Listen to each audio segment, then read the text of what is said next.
perjalanan dari Mekah ke Yerusalem itu zaman dulu ya, belum ada teknologi, menggunakan, kalau kita misalkan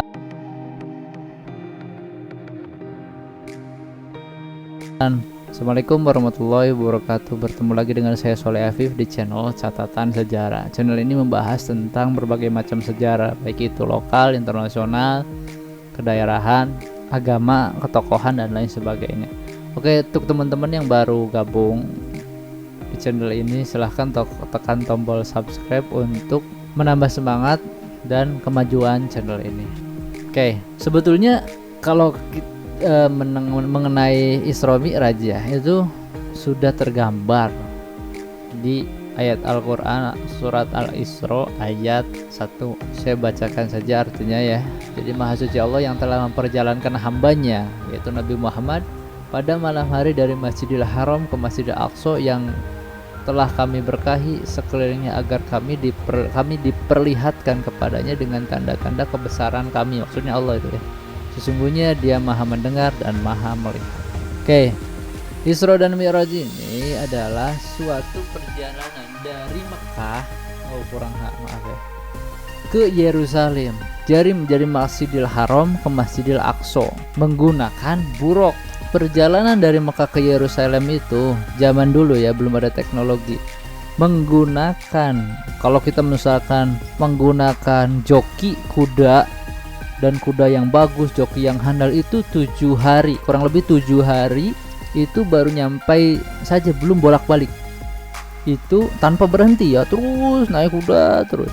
Bayangin dari Mekah, dari Arab ke Palestina. Yang kedua menggunakan buruk. Nah, menggunakan ini, jadi buruk ini ketika satu langkahnya itu sejauh mata memandang gitu. Satu langkah loh ya. Bagaimana kalau misalkan larinya? Nah, buruk ini. Jadi Nabi Muhammad ke Mekah, ke Yerusalem atau Masjidil Haram ini, Masjidil Aqsa ini menggunakan buruk. Nah, setelah sampai di Masjidil Aqsa, Nabi Muhammad ini sholat 2 rakaat. Lalu diajak oleh malaikat Jibril, yang sebelumnya itu dalam Nurul Yakin itu ditawarin dulu sebetulnya Nabi Muhammad. Setelah sholat datang malaikat Jibril, tawarin mau minum Nabi Muhammad. Di bawahnya itu yang pertama ada susu, yang keduanya itu ada khamr. Nah, Nabi Muhammad milih susu. Lalu Jibril memujinya, engkau memang yang disucikan gitu, dan lain sebagainya. Nah, lalu dibawalah dari Masjidil Aqsa itu ke atas, ke Sidratul Muntaha. Nah, di sini. Jadi kan langit itu kan ada 7 ya. Di langit ke-1 Nabi Muhammad itu bertemu dengan Nabi Adam. Nanya Nabi Adam ke Jibril, "Ya Jibril, siapa ini? Apakah ini orang yang akan menemuinya?" Maksudnya menemui Allah. Kata Jibril, "Ya." Langsung disambut hangat oleh oleh Nabi Adam, dipeluk, langsung naik lagi. Kedua, bertemu dengan Nabi Yahya dan Nabi Isa, sama disambut hangat. Ketiga sama Nabi Yusuf, keempat Nabi Idris, kelima Nabi Harun, keenam Nabi Musa, dan ketujuh Nabi Ibrahim. Lalu sampailah ke Sidratul Muntaha. Nah, apa oleh-olehnya? Apa yang dibawa ketika sudah perjalanan ini? Yaitu sholat. Nah, sholat ini adalah hadiah dari perjalanan Isra Mi'raj ini. Sholat. Awalnya sholat itu 50 waktu. Tapi ketika hendak turun bertemu dengan Nabi Musa. Jadi Nabi Musa berkata, "Ya Nabi Muhammad, engkau sudah bertemu dengannya?" "Ya, dengan Allah." Berarti apa yang dikasihnya? Ini sholat Nabi Musa. Sholatnya berapa waktu? 50 waktu. Kata Nabi Musa, "Wah, umat kamu tidak akan kuat. Kalau bisa minta keringanan ke Allah." Sehingga Nabi Muhammad pulang lagi, bertemu lagi dengan Allah. Itu 5 jadi tadinya 50 jadi 45 jadi 40 jadi 35 terus sampai 5. Umatmu tidak akan kuat tetap. Tapi karena Nabi Muhammad sudah merasa malu, banyak sekali permintaan, ya udahlah, nggak apa-apa 5 juga. Akhirnya 5 saja gitu. Oke. Nah, setelah itu pulanglah Nabi Muhammad. Nah, ini kan perjalanan Nabi Muhammad itu dari selepas Isya, pokoknya selepas Isya dan balik lagi sebelum subuh. Nah, Nabi Muhammad cerita dong ke masyarakat Quraisy ini. Yang pertama ke Abu Jahal dulu. Cerita karena mau tidak mau kan Abu Jahal ini kan adalah pamannya ya, paman Nabi. Nah, setelah diceritakan Abu Jahal ini mengejek.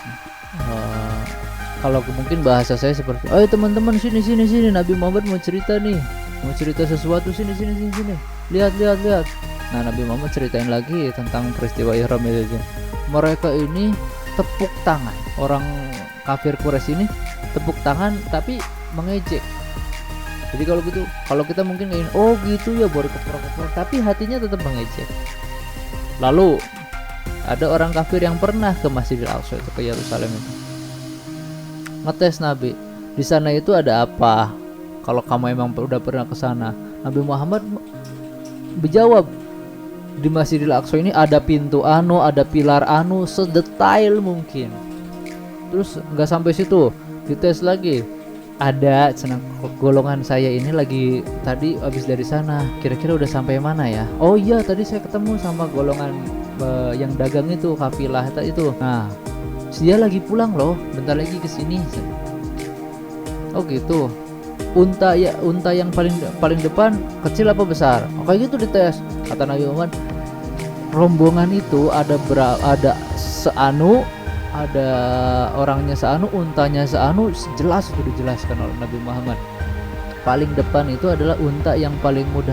Nah, udah setelah mengetes itu ya, datanglah kafilah tadi.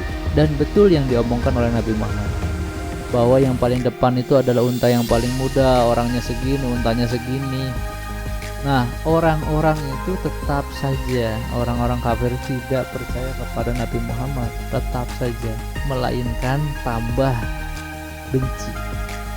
Ada satu orang yang mempercayai, yaitu siapa? Abu Bakar. Nah, As-Siddiq ini adalah perolehan gelar ketika Nabi Isra dan Mi'raj. Cuma Abu Bakar As-Siddiq yang pada kala itu ya di tempat itu yang mempercayainya.